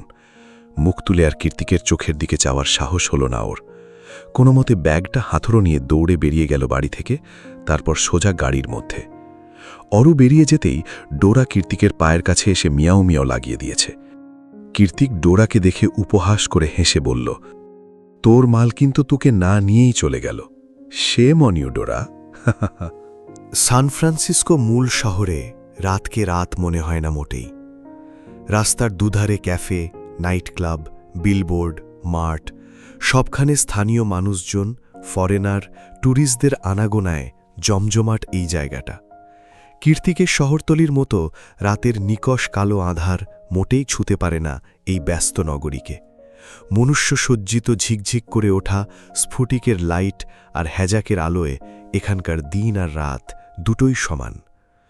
খুব বেশি রাত যে হয়েছে এমনটাও নয়। ঘড়ির কাঁটায় বেজেছে ৮টা কি ৮:৩০। তবুও ঘরে ফেরার চিন্তায় ঘাম ছুটে যাচ্ছে অরুর। দুশ্চিন্তাগ্রস্ত শুষ্ক অধর যুগল বারবার ভিজিয়ে নিচ্ছে জিভ তারা। কীর্তিকের বাড়ি থেকে ফিরতে ফিরতেই অনেকটা দেরি হয়ে গিয়েছে। তার ওপর এখন আবার আকাশে গুড়গুড়িয়ে মেঘ ডাকছে। ওদিকে মা নিশ্চয়ই রেগে বোম হয়ে আছে। ঘরে প্রবেশের সঙ্গে সঙ্গে কয়েক হাজার প্রশ্ন ছুঁড়ে মারবে কে জানে। তখন একসঙ্গে এতগুলো মিথ্যে কথা কি করে বলবে অরু? কীর্তিকের বাড়িতে গিয়েছিল, সেটাই বা কিভাবে বলবে? মা আর কীর্তিকের সম্পর্ক তো অতটাও স্বাভাবিক নয়। অরু যখন হাজারো চিন্তায় মশগুল হয়ে চুপচাপ বসে আছে, তখনই নীরবতা ভেঙে পাশ থেকে প্রত্যয় বলে, এসে গিয়েছি। প্রত্যয়ের কথায় ধ্যান ভঙ্গ হয়ে যায় অরুর। গাড়ির জানালা দিয়ে এক ঝলক উকি দিয়ে নিজের স্বল্পচেনা লাক্সারিয়াস অ্যাপার্টমেন্টাল ভবনটার দিকে তাকিয়ে পুনরায় চোখ ঘুরিয়ে প্রত্যয়কে ধন্যবাদ জানিয়ে দ্রুত গাড়ি থেকে বেরিয়ে যায় অরু। এগিয়ে গিয়ে গেট খুলে লিফটের সামনে গিয়ে দেখতে পায় লিফট এখনও ২৬ তলায় আটকে আছে। ব্যতিব্যস্ত অরু মনে মনে ভাবল, আমি তো কেবল ৩ তলায় যাব। এই লিফটের জন্য অপেক্ষা করার চেয়ে বরং সিঁড়ি দিয়ে এক দৌড়ে চলে যাওয়াটাই উত্তম। ভাবনার সাথে কাজের মিল রেখে অরু দ্রুত উঠে গেল সিঁড়ি বেয়ে। তবে সিঁড়ির মাঝ বরাবর আসতেই ঘটল বিপত্তি। তাড়াহুড়ো করে উঠতে গিয়ে কারোর শরীরের সাথে ধাক্কা লেগে প্রায় পড়েই যাচ্ছিল অরু। তার আগেই ওকে ২ হাত দিয়ে সামলে নেয় লোকটা। অস্ফুটেই মুখ দিয়ে বলে, ঠিক আছো পিচ্চি পাখি? চেনা পরিচিত পুরুষালী কণ্ঠস্বর শুনে পড়ে যাওয়ার ভয়ে খিঁচিয়ে রাখা চোখ দুটো অকস্মাৎ খুলে গেল অরুর। তাকিয়ে দেখল ওর মায়ের নিউ অ্যাসিস্ট্যান্ট রাজ ওকে সামলে রেখেছে। রাজকে দেখা মাত্রই কেমন মেজাজ চড়াও হয়ে গেল অরুর। সেই সাথে রাজের দেওয়া অসহ্য নিকনেম। ও কোনো মতে নিজেকে সামলে নিয়ে কাটকাট গলায় বলল, আমি ঠিক আছি, ধন্যবাদ, কিন্তু আপনি এখানে রাতের বেলা কি করছেন? ধান্দা কি সেটা বলুন। রাজ সম্মোহনী হাসি দিয়ে বলল, কোনো ধান্দা নেই ম্যাডাম। এই পুরো ভবনের বেশিরভাগ অ্যাপার্টমেন্টগুলোই বাঙালিদের, সেই সাথে দোতলার কর্নারেরটা আমাদের। আব্বু আম্মুকে নিয়ে ছোটবেলা থেকেই এই ফ্ল্যাটেই থাকি আমি। সেই হিসেবে বলতে গেলে আমার আপনাকে জিজ্ঞেস করা উচিত ধান্দা কি। ছেলেটা হেসে হেসে কথা বলে ঠিকই, কিন্তু কথার মাথায় খোঁচা দিতে এক চুলও ছাড় দেয় না। বড্ড শেয়ানা। রাজের কথায় অরু চোখ মুখ কুঁচকে অবিশ্বাসের সুরে বলল, কি?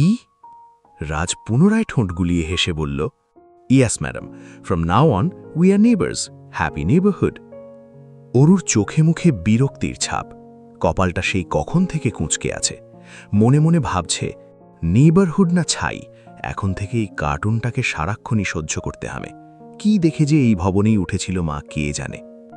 এই যে পিচ্চি পাখি, কিছু ভাবছ? রাজের কথায় অরুণ না বোধক মাথা নাড়িয়ে সিঁড়ি ডিঙিয়ে ওপরে যেতে যেতে বিরক্তির সুরে বলল, আপনার ঢঙি ডাক শোনার সময় নেই, তারা আছে আমার। অযথা কথা না পেঁচিয়ে যে কাজে যাচ্ছিলেন সেখানে জানত আজাইরা। অরু চলে যেতেই রাজ আরেক দফা হেসে বলল, রাগ দেখালেও কিউট লাগে। একরকম দৌড়াতে দৌড়াতেই হন্তদন্ত হয়ে বাসার ভেতর প্রবেশ করল অরু। অনু তখনও ড্রয়িংয়ে বসা ছিল। অরু ভেতরে ঢুকে হাঁপাতে হাঁপাতে কাল বিলম্ব না করে অনুকে শুধাল, আপা, মা কোথায় রে? অনু অবাক হয়ে বলল, মা তো সেই বিকেল থেকে ঘুমাচ্ছে, কিন্তু তুই এমন করে হাঁপাচ্ছিস কেন? অনুর কথায় অরু স্বস্তির নিঃশ্বাস ছেড়ে মনে মনে বলল, যাক, এই যাত্রায় বেঁচে গেলাম, নয়তো মা যেমন বিচক্ষণ ঠিক কোনো না কোনোভাবে ধরে ফেলত আমি ভার্সিটিতে নয় অন্য কোথাও গিয়েছিলাম। অরুকে চুপ হয়ে থাকতে দেখে অনু ভ্রু কুঁচকে বলল, তোর কি হয়েছে বলতো? আজকাল হুটহাট স্ট্যাচু হয়ে কোথায় যেন হারিয়ে যাস, কাহিনী কি সত্যি করে বল। অরু হাত দিয়ে মাছি তাড়ানোর মতো করে বলল, আরে দূর, কোনো কাহিনী নেই, দেরি হয়ে গিয়েছে তাই ভয়ে ছিলাম আর কি, যাই একটু পানি খাই। নিজের বেড়ে যাওয়া শ্বাস প্রশ্বাসকে খানিকটা সামাল দিতে অরু ডাইনিং টেবিলের দিকে এগিয়ে গিয়ে পানি পান করছিল। তখনই ওর পেছনে এসে দাঁড়িয়ে অনু বলে, অরু, তোর জামার ফিতে এমন গিট্টু মারা কেন? এখন এটা বলিস না যে জামার ফিতে এমন গিট্টু মেরে তুই সারা ভার্সিটি ঘুরে বেরিয়েছিস। কথা শেষ করে অট্টহাসিতে ফেটে পড়ে অনু। এদিকে অরু অবুঝের মতো নিজের পেছনে হাত দিতেই মনে পড়ে যে এটা কীর্তিকের কাজ। তখন কীর্তিকই ওর জামার ফিতেটা টান মেরে খুলে ফেলেছিল, তারপর নিজেই বেঁধে দিয়েছিল। কিন্তু এইভাবে গিট্টু মেরে জামার ফিতে কে লাগায়? লজ্জা, সংকোচ, বিরক্তি তিনের সংমিশ্রণে অরুর চোখ মুখ বুজে এসেছে। তখনকার কথা মনে পড়লে এখনও শরীরটা কেমন কম্পিত হয়ে উঠছে অজানা শিহরণে। ওদিকে একটা ফিতে বাঁধতে না পারার অযোগ্যতায় কীর্তিকের ওপর রাগও লাগছে খুব। অনু সেই কখন থেকে একাধারে দাঁত কেলিয়ে যাচ্ছে। অরু নিজের মূর্খতা এড়াতে কোনো মতে অনুকে পাশ কাটিয়ে রুমে চলে যায়। অরু মাথা নুইয়ে চলে যাচ্ছে দেখে অনু টিপ্পনি কেটে বলল, এই যে পিচ্চি পাখি, পরের বার ফিতে না বাঁধতে পারলে আমাকে বলিস কেমন, আমি লাগিয়ে দেব। তবুও এমন গিট্টু মেরে মান সম্মান খোয়াস না। অরু পেছনে ঘুরে নাক সিটকে বলল, আপা তুইও? অরুর অসহায় বাক্যে অনু আবারও ভেতরের কষ্ট করে আটকে রাখা হাসিটা উগড়ে দিল। অরুর আর কী বা করার, ভেতরে ঢুকতে ঢুকতে মিনমিনিয়ে বলে, তুই ভুল ভাবছিস আপা, এটা আমার নয়, প্রফেসর জেকের কাজ। সায়েন্স ল্যাবের সবচেয়ে আধুনিক আর ব্যয়বহুল রুমে বসে মাইক্রোস্কোপ মেশিনে চোখ লাগিয়ে কিছু একটা তরল জাতীয় পদার্থ সূক্ষ্ম নজরে পর্যবেক্ষণ করছে নিখিল। সামনে থাকা তরল পদার্থের দিকে এতটাই গভীর মনোযোগ যে বারবার অজান্তেই নিজের দাঁত দিয়ে ঠোঁট কামড়ে ধরছে সে। নিখিল বরাবরই ছাত্র হিসেবে ১০০তে ১০০। নিজের মধ্যে থাকা হাজারটা খারাপ অভ্যেস কিংবা খারাপ চর্চা কোনো কিছুই ওর পিছুটান হয়ে দাঁড়ায়নি ওর মেধাবী মস্তিষ্কের কারণে। শুধুমাত্র তুখর মেধাবী হওয়ার দরুন সবকিছু ঢাকা পড়ে গিয়েছে লোকচক্ষুর আড়ালে। অরুণ মতো সহজ সরল মেয়েরাই যার ভুক্তভোগী। নিখিল একটা দুটো নয়, একসাথে অনেকগুলো গার্লফ্রেন্ড রেখে অভ্যস্ত। মেয়েদের প্রতি ওর অন্যরকম নেশা, যার ফলে কোনো মেয়েকেই না করতে পারে না ও। আশ্চর্যের বিষয় হল ওর বেশিরভাগ গার্লফ্রেন্ডই টিনএজার, অরুর বয়সী কিংবা তার চেয়ে একটু কম বেশি। তবে নিজের কাজের বেলাতে বরাবরই নিখিলের পুরোপুরি ভিন্ন রূপ লক্ষণীয়। কাজের ক্ষেত্রে নিখিলের থেকে মনোযোগী আর ডেডিকেটেড মানুষ বোধহয় দুটো নেই। ওই জন্যেই তো মেয়েরা নিখিলের প্রতি এতটা আকর্ষণ অনুভব করে। যদিও বা নিখিলের অনেক বেশি নারী আসক্তি রয়েছে, তবে সেটাই সায়েন্স ল্যাবের বাইরে গিয়ে, কারণ কাজের ক্ষেত্রে কখনো কম্প্রোমাইজ করে না নিখিল। এই যেমন এই মুহূর্তে নিখিলের পাশে সেই কখন থেকে ওরই আফ্রিকান ফ্রেন্ড লিও দাঁড়িয়ে আছে, সেটা গভীর মনোযোগী নিখিলের দৃষ্টিগোচর হয়নি এখন পর্যন্ত। কি করে হবে? নিখিল তো সেই কখন থেকে এক ধ্যানে মাইক্রোস্কোপে পর্যবেক্ষণ করে চলেছে। কিন্তু যখন মনে হলো কেউ ওর পাশে দাঁড়িয়ে, তখনই দ্রুত হাতে কিছু একটা লুকিয়ে ফেলল নিখিল। লিও খানিকটা অবাক হয়ে শুধালো, কি লোকালে তুমি? কি আছে ওই বোতলে দেখি? নিখিল আড়ালে শুষ্ক ঢোক গিলে না জানার ভান করে বলল, কই কিছু না তো, মনে হয় ভুল দেখেছ তুমি। মোটেই না, কাঁচের বোতলে তরল জাতীয় কিছু, আমি স্পষ্ট দেখেছি। নিখিল এবার এগিয়ে এসে লিওর ঘাড়ের উপর হাত দিয়ে বলল, বুঝেছি, সকাল থেকে না খেয়ে সারাদিন ল্যাবে পড়ে আছো, তাই চোখে ভুলভাল দেখছ। আমিও খাইনি কিছু, চলো ক্যান্টিনে গিয়ে লাঞ্চ করে আসি, আমার ট্রিট। ট্রিটের কথা শুনতেই খাদক লিও একগাল হেসে বলল, ওকে ব্রো, লেটস গো। নিখিলও লিওর সাথে হাসতে হাসতে বেরিয়ে গেল। যাওয়ার আগে খুব সাবধানে চোখ ঘুরিয়ে লুকিয়ে রাখা কাঁচের ছোট্ট বোতলটাকে আরও একবার পরখ করে নিল সে। রাত জেগে অপেক্ষার প্রহর গোনার মতো ধৈর্যের কাজ আর বোধহয় কিছুতে নেই, তা গত দুদিনে হাড়ে হাড়ে টের পেয়েছে অরু। সেদিন কীর্তিক বলেছিল বারান্দায় অপেক্ষা করতে, সে আসবে। অরু না চাইতেও মস্তিষ্কের বিরুদ্ধে গিয়ে অপেক্ষা তো করেছিল ঠিকই, তবে নির্দয় কীর্তিক তার কথা রাখেনি। এদিকে দুদিন ধরে কীর্তিককে না দেখতে পেয়ে বুকের ভেতরের সুপ্ত চিনচিন ব্যাভাটা কেমন মাথা চাড়া দিয়ে উঠছে অরুর। আজকাল খেতে, ঘুমোতে, কথা বলতে কিংবা ভার্সিটি যেতে কোনো কিছুই ভালো লাগে না ওর। সারাদিন দরজা আটকে শুয়ে বসে দিন কাটায়, নয়তো অশ্রনে গিয়ে সারাদিন শাওয়ার ছেড়ে ভিজতে থাকে। এখন তো মাঝে মধ্যেই বারান্দা গলিয়ে চোখ দুটো হাতড়ে বেড়ায় কংক্রিটের ভবনের পেছন থেকে চলে যাওয়া নির্জন রাস্তায়। কেবল বুকের মাঝে অদম্য এক আসক্তি, সেদিনের মতো হুট করে দেখা হলেও তো হতে পারে। রকচটা ছন্ন ছাড়া বেপরোয়া মানুষটা ওর জন্য আবারও একইভাবে দাঁড়িয়ে অপেক্ষায় থাকলেও তো থাকতে পারে।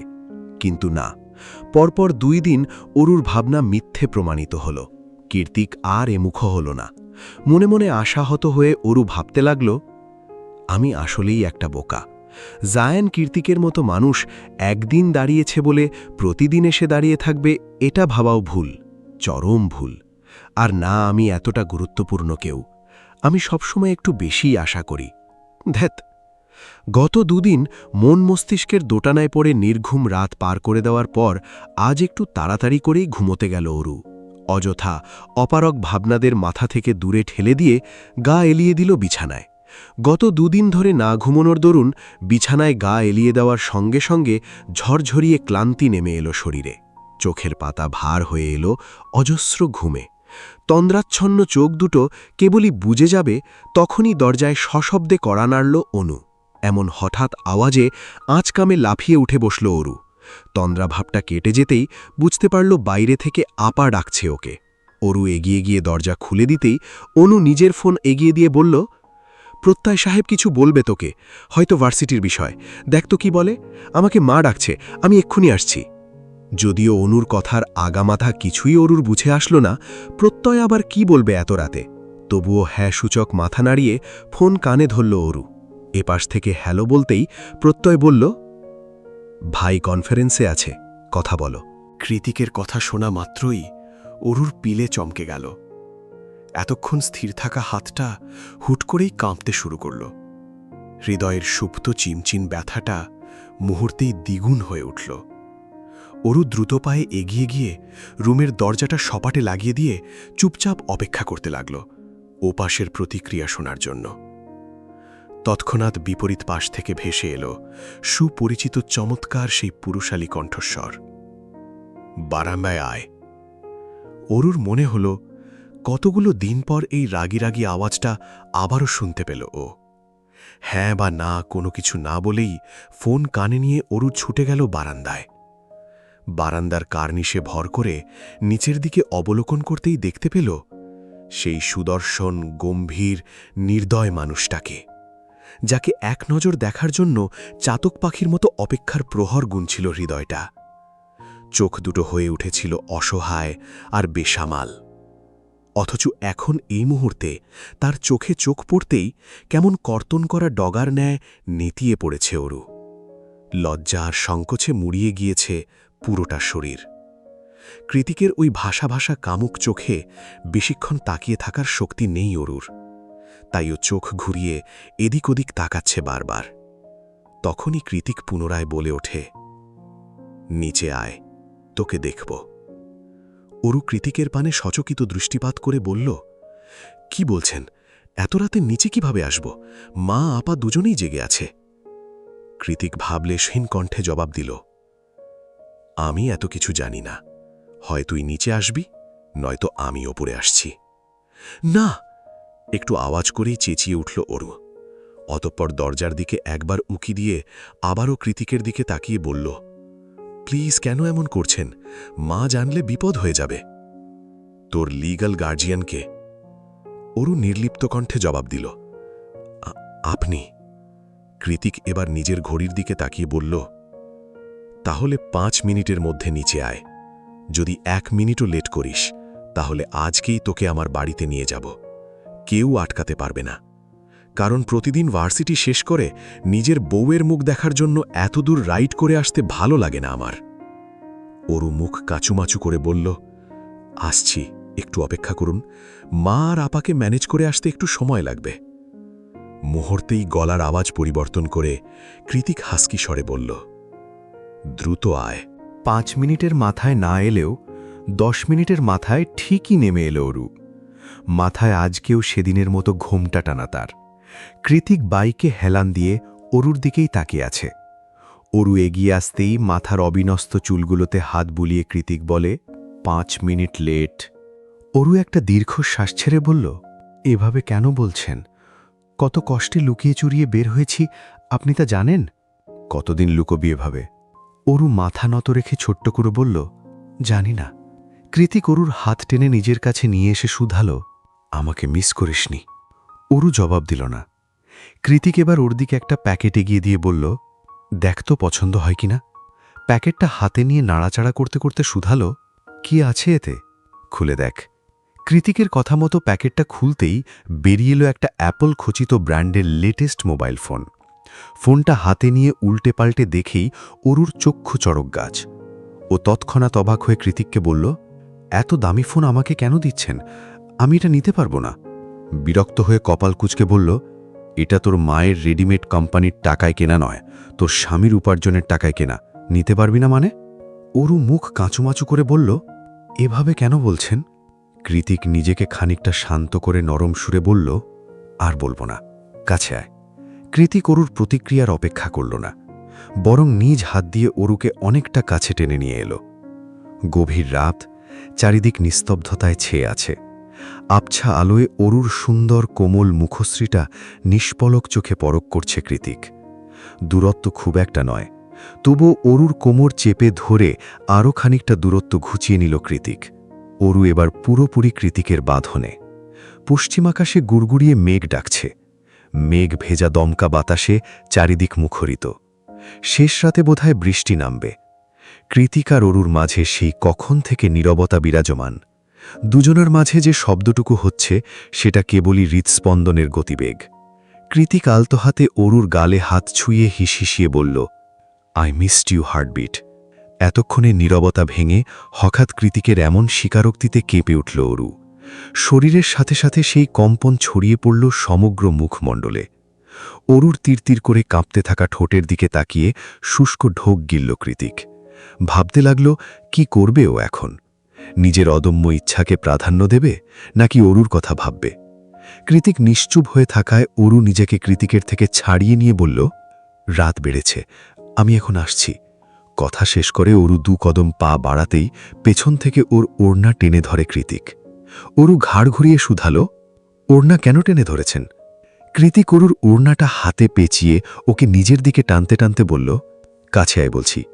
অরু না চাইতেও পুনরায় কৃতিকের কাছাকাছি এলে কৃতিক এক টানে ওকে নিজের মুখোমুখি দাঁড় করিয়ে হাস্কি স্বরে বলল, হার্টবিট, রাইট নাও আমি এমন কিছু করব যেটা তোর পছন্দ নাও হতে পারে, but I can't control myself.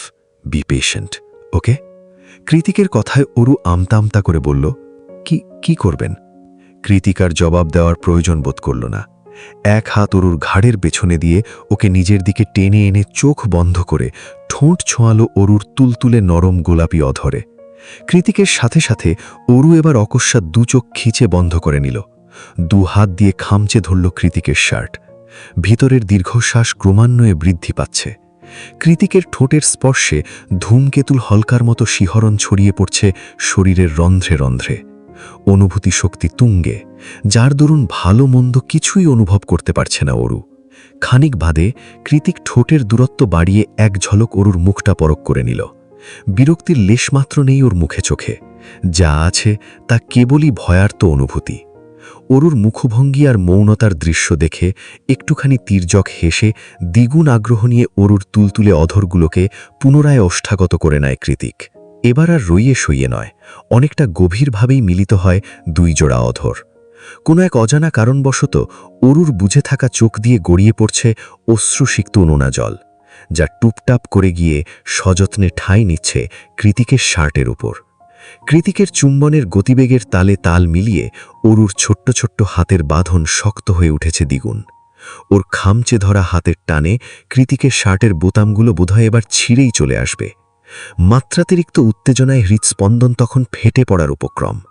শরীরের সবটুকু ভার পড়ে আছে কৃতিকের দখলে। এলোমেলো ঝড়ো বাতাসের তাণ্ডবে অরুর মাথায় তুলে রাখা ঘোমটাটা খুলে গিয়েছে সেই কখন।